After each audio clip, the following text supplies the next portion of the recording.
and Dr. Shwetal, PDC, past district chairman of Innerville, Nirmala, Somani, Innerville president Sabna Lahoti,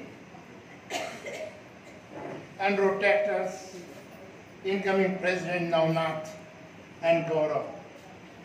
Young team, all young team, all. I am very proud actually. आपको 69 years you have completed, I think, your club.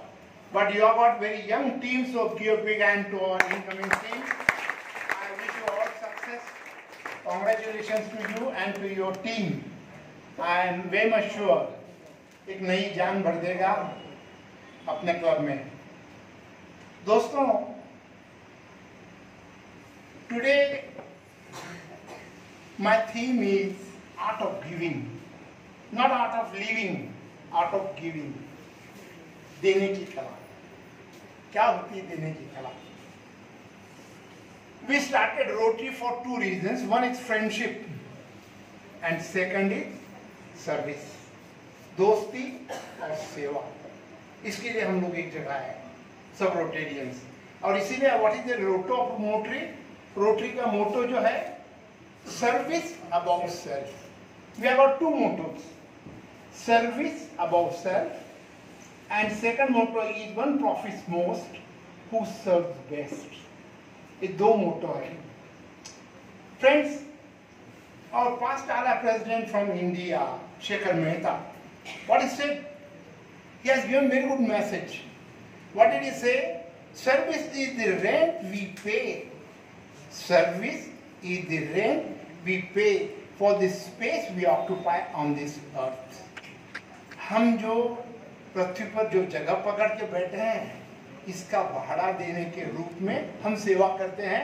हम सेवा करते हैं तो कोई उपकार नहीं करते.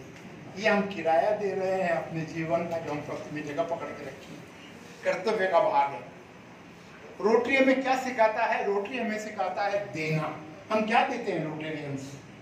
We give our time, our efforts and money.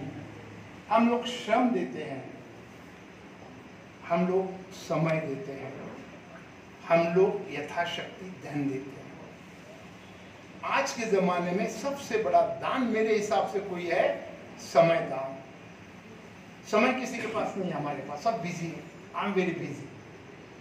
हमारे लिए बच्चों के लिए समय नहीं है, परिवार के लिए समय नहीं है.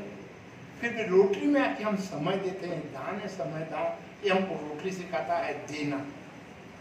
Today my subject is art of giving. Friends, 11,000 crore का मालिक,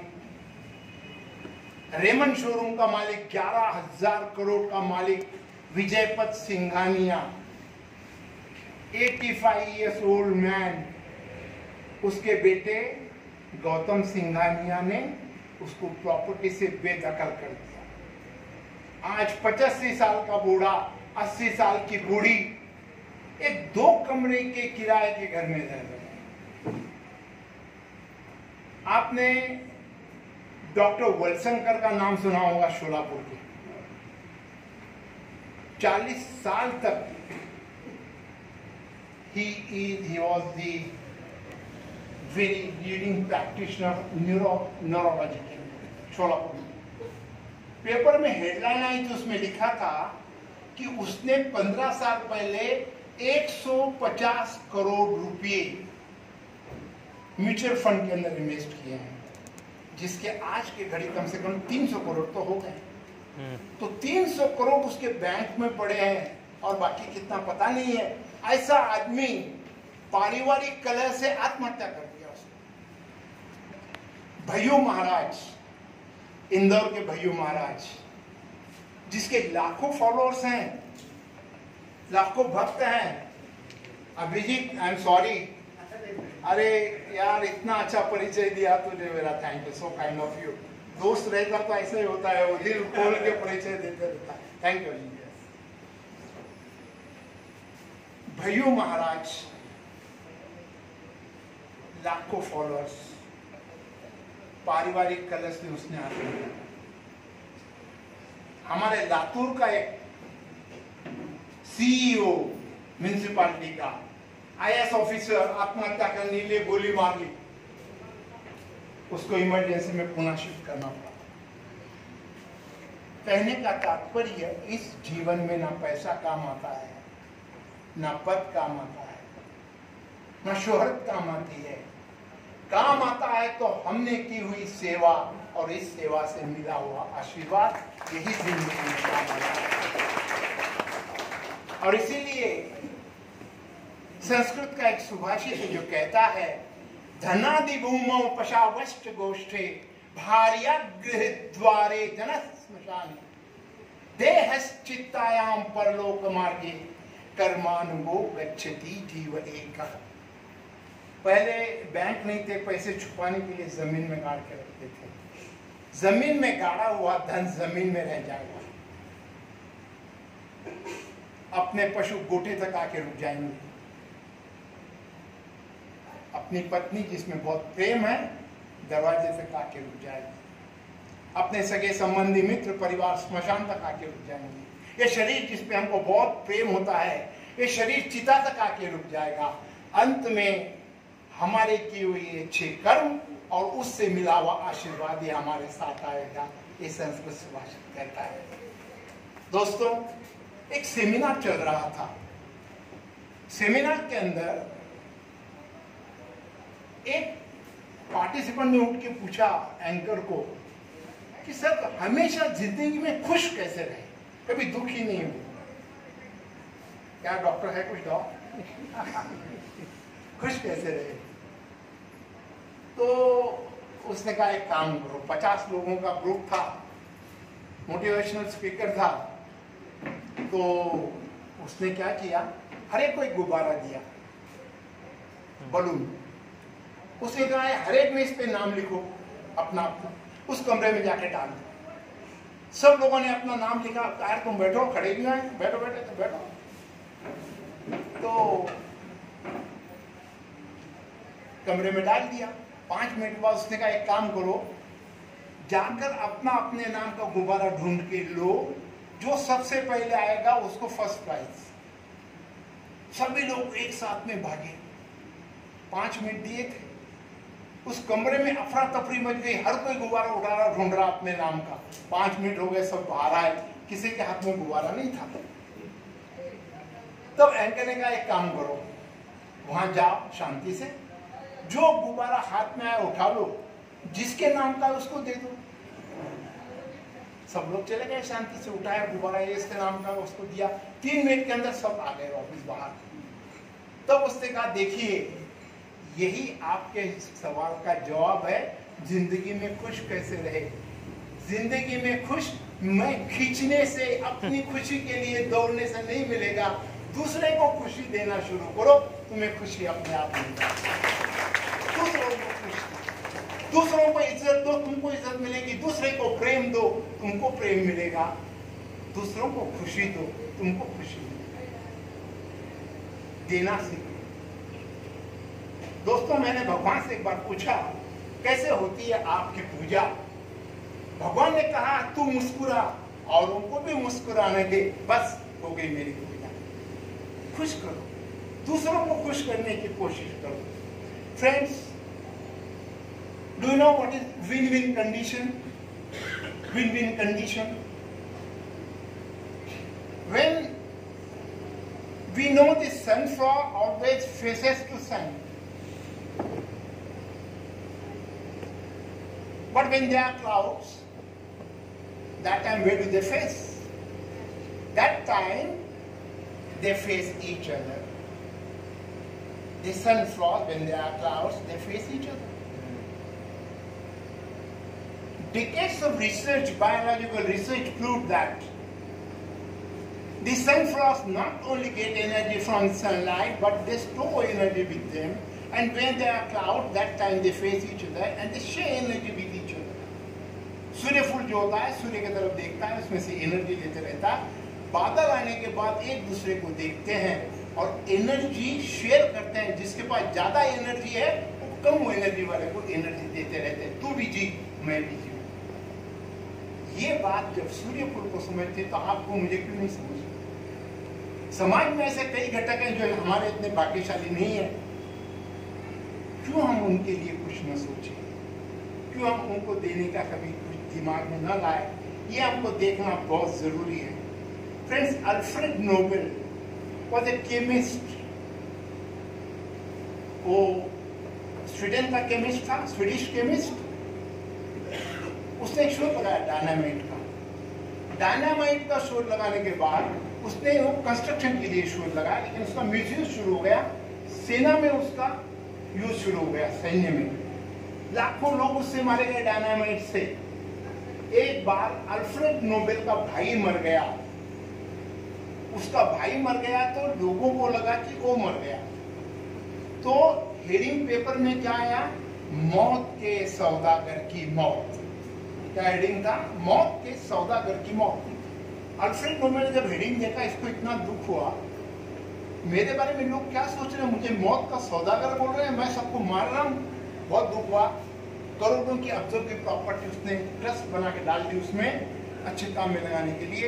आज जो नोबेल प्राइज मिलते हैं सब, Nobel prize of peace, Nobel prize, ये सब उसके दिए हुए हैं। आज उसने अपना पूरा पैसा अच्छे काम में लगा दिया। आज तक उसका नाम जिंदा है, नहीं तो करोड़ों नहीं अब्जोपति रहो, उसका नाम सब भूल जाते थे। इसलिए कभी भी ऐसा कहा जाता है कि सोने की अंगूठी के अंदर यदि हीरा डाल दिया जाए तो ये अंगूठी काय की कहलाती है? हीरे की, सोने की नहीं कहलाती। सोन्याच्या अंगठीमध्ये हिरा घातल्यावर काय होणार? त्याला कशाची अंगठी म्हणणार आपण? माझ्याकडे हिऱ्याची अंगूठी, सोना कुठे गेला? मतलब जिसकी कीमत ज्यादा है उसका नाम लिया जाता है। उसी प्रकार हमारे शरीर जो है ये सोना है, लेकिन हमारे कर्म जो है ये हीरा है। अच्छे कर्म यदि हम करेंगे तो उसकी वैल्यू होगी। अच्छे कर्म तुम्हारे याद रखे जाएंगे, आपके शरीर को सब भूल जाएंगे। इसीलिए हमको अच्छे कर्म करना है। दोस्तों, जलती मोमबत्ती के बत्ती ने मौन से पूछा, जलती तो मैं हूं, रोता तू क्यों है? जलती हुई मोमबत्ती के बत्ती ने मौन से पूछा, जलती मैं हूं, रोता तू क्यों है? तो पिघलते हुए मोम ने कहा, जिसे दिल में बसा रखा है, जब वो बिछड़ता है तो आंसू अपने आप ही आ जाते हैं। यही बात हमारे लिए भी, हमारे समाज में ऐसे कई घटक हैं जिनकी हम सेवा कर सकते हैं, वो कुछ नहीं कर सकते। आज हम एसी में बैठते हैं, इतने आराम से बैठे हैं, बातें कर रहे हैं, ऐसे सब भाग्यवान नहीं है। उनकी सेवा हम कुछ कर सकते हैं क्या? उसके लिए अपने दिल में दर्द होना चाहिए।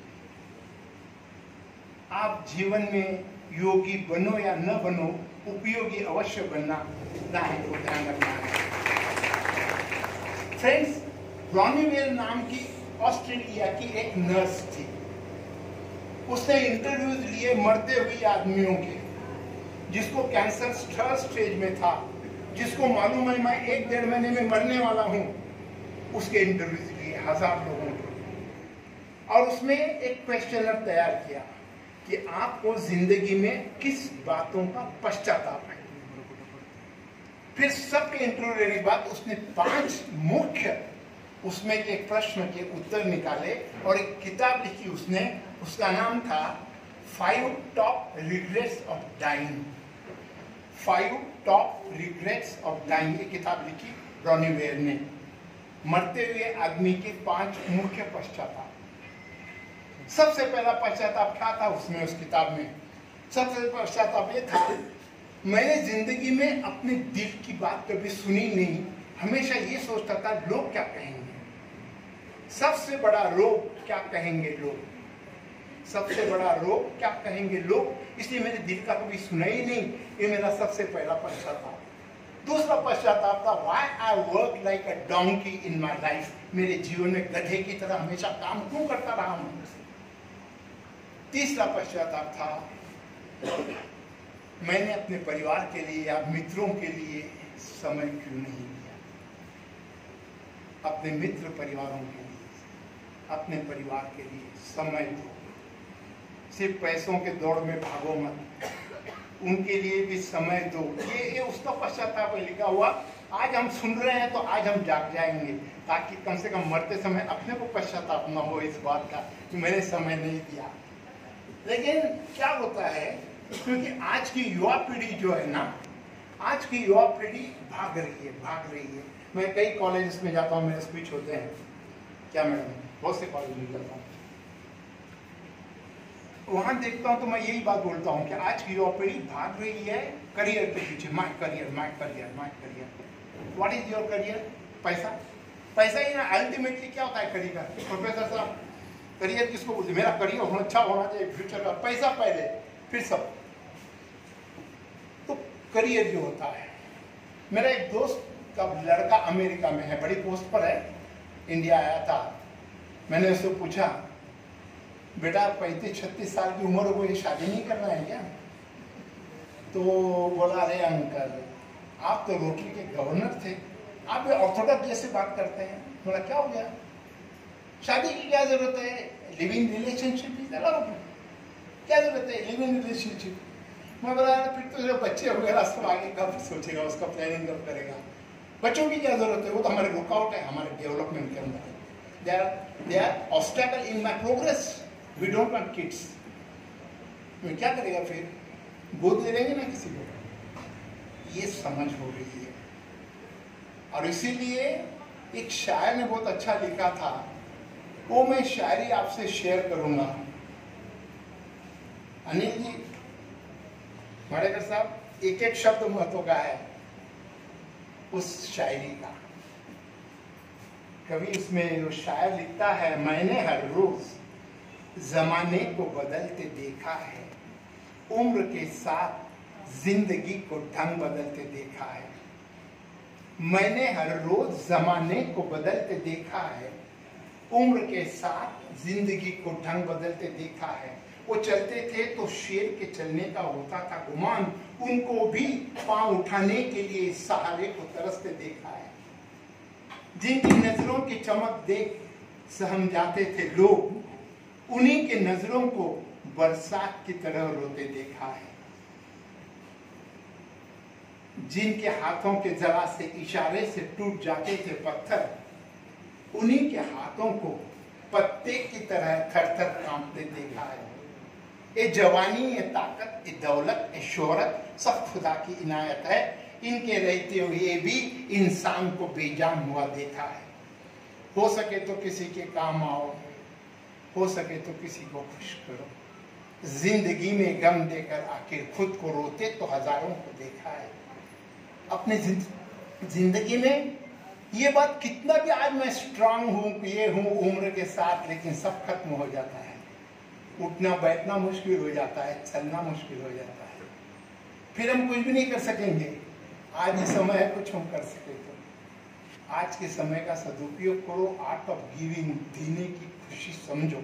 लेकिन इस रास्ते पर जब हम निकलते हैं, अनिल जी उस दिन शोलापुर में ये नहीं बोला, मैं आज बोल रहा हूँ तो ये जब हम उस मार्ग पे निकलते हैं सेवा के, कुछ 3-4 स्पीड ब्रेकर आते हैं। उसमें का एक स्पीड ब्रेकर है, एक पंडित काशी से विद्या ग्रहण करके घर आया, जिसका विवाह हुआ, शादी हुई। शादी होने के बाद उसके पत्नी ने पूछा, आपका पूरा शिक्षण हो गया? बोले हाँ। मुझे एक बताइए, पाप का बाप कौन है? बोले क्या? बोले पाप का बाप कौन? ये तो गुरुजी ने नहीं सिखाया मुझे। बोले जाओ, आपकी विद्या पूरी नहीं हुई। वापस गया गुरुजी के पास, गुरुजी को पूछा, गुरुजी पाप का बाप कौन है? गुरुजी मुस्कुराए, बोले ठीक है, एक काम कर, गांव के बारे गणिका रहती है, वेश्या रहती है, उस गणिका के पास जा, उसको पूछे प्रश्न, वो बताइए। तो गुरुजी कहाँ भेज रहे हैं मुझे ऐसे? गया उस गणिका के घर, गणिका ने कहा गुरुजी ने मुझे भेजा है। गणिका ने बहुत ही आदरपूर्वक उसे घर में बुलाया, बैठिए गुरुदेव, उसके चरण धोए, उसकी पूजा की। बोले गुरुदेव बोलो, मैं क्या सेवा करूँ आपकी? उसने कहा, मुझे मेरे पत्नी ने प्रश्न पूछा है कि पाप का बाप कौन है, इसका जवाब गुरुजी ने बताया तुम दोगी। तो बोले एक शर्त है मेरी। बोले क्या है? उसने 1000 मोहरे लाकर उसके बाजू में रख दी, ये मोहरे तुमको लेनी पड़ेगी। वो तो खुश हो गया दिल के दिल में, अरे ये क्या अच्छी बात है, हाँ ले लिए। बोले अब बोल। गुरुजी और एक मेरी इसके एक कंडीशन, बोले क्या है? मैं भोजन बनाऊंगी, आप मेरा भोजन करेंगे। मैं तो भ्रष्ट हो जाऊंगा पूरा। लेकिन फिर से देखा, नजर 1000 मोहरों के ऊपर देखा, कौन है? हम दोनों तो है यहाँ पर। अरे बना बना भोजन मैं खा लूंगा। फिर से भोजन बनाया। भोजन बनाने के बाद कहा, गुरुदेव मेरी और एक इच्छा है। बोले क्या है? मेरे हाथ से आप खाना खाओ। बोले आप तो पूरा भ्रष्ट कर दिया इसने मेरा। फिर भी देखा 1000 मोहरे पड़ी है, हम दोनों ही है, किसको पता लग रहा है, हम खिला दे। फिर उसने कहा, गुरु मुंह में डालते डालते कहा, गुरुदेव यही आपके प्रश्न का उत्तर है, पाप का बाप लोभ है, आप लोभी हो गए हो। ये है, जब स्वास्थ्य जाग जाता है तो लोभ जाग जाता है, पाप का बाप लोभ है। हम जब सेवा के मार्ग में निकलते हैं, अपना स्वार्थ कहीं जाग गया, समझो वो सेवा कोई काम की नहीं रही। दूसरा स्पीड ब्रेकर है अहंकार, अहंभाव। देखो हम लोगों में बहुत अहंकार होता है। स्त्रियों में सुंदरता का अहंकार, हमारे में किसी के पास पैसे का अहंकार, किसी के पास मेरे प्रॉपर्टी का अहंकार, किसी के पास धन का, और अलग अलग बातों का, पद का अहंकार। मैं इस बड़ा ओहदे पर हूँ, इस बड़े पोस्ट पर हूँ, ये अहंकार होता है। ये अहंभाव हमको ले डूबता है। इसलिए संस्कृत का एक सुभाषित जो कहता है, जरा रूपम हरति धैर्यमाशा मृत्यु प्राण धर्मचर्या मासुया क्रोध क्षयमशील मनारे सेवा प्रियम काम सर्वमेवाभिमान। जरा या बुढ़ापा सुंदरता का नाश कर देता है, आशा धैर्य का नाश करती है, मृत्यु प्राण का नाश करती है, मत्सर्य द्वेष धर्माचरण का नाश करता है, क्रोध विवेक का नाश करता है, असभ्य व्यक्ति से किया वाद विवाद शील का नाश करता है, वासना जागृत होने पर लज्जा का नाश होता है, और अहंकार अहम भाव ईगो सर्वनाश कर देता है। ये ईगो अपने का बाहर निकाल के रखो।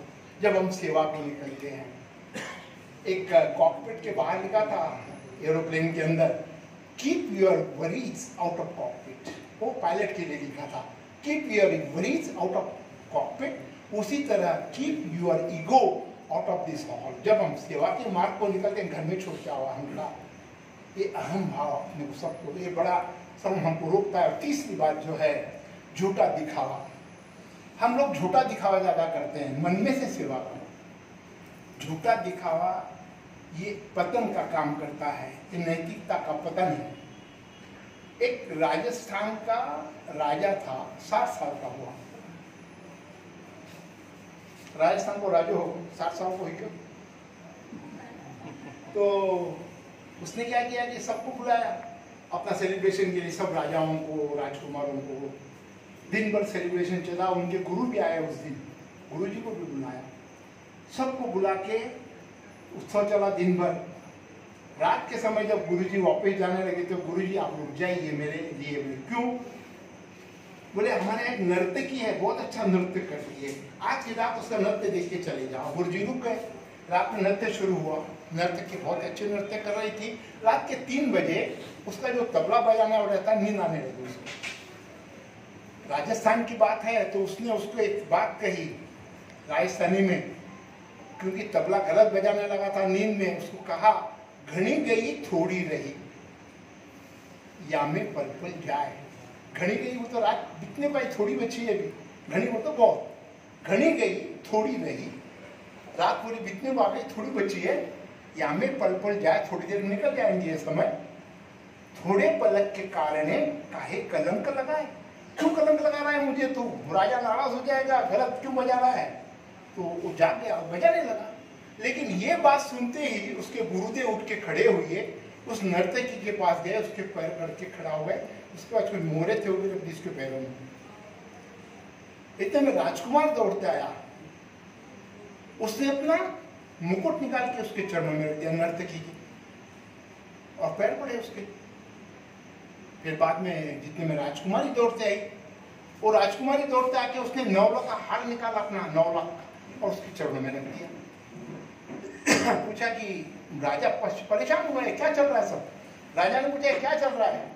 गुरुजी आप इस नर्तकी के पैर पड़ रहे हैं और राजकुमार तू, राजकुमारी तू। तो उसने कहा, गुरुदेव ने कहा, देखो राजा, इस नर्तकी ने मेरी आंखें खोल दी। इसने जब बात कही कि थोड़े पलक के कारण काहे कलंक लगा है, मैंने मेरा जीवन पूरा अभी भगवान के ध्यान में गुजारा है जंगल में, और तेरे बोलने पे मैं यहाँ पे नृत्य देखते बैठा, मेरे जीवन की कलंक लगा रहा हूँ मेरे। इसने मुझसे मेरी नीतिमत्ता जाकर इसके बोलने से मैं तो चला जंगल में। चले गए गुरुजी। राजकुमार से पूछा, तुम्हारा तुझे क्या हो गया? बोले महाराज अभी 60 साल हो गए, आप राजा है, मैं राजकुमार हूँ। अभी आप राजा ही हैं, मैं राजकुमार कब तक रहूंगा, राजा कब बनूंगा?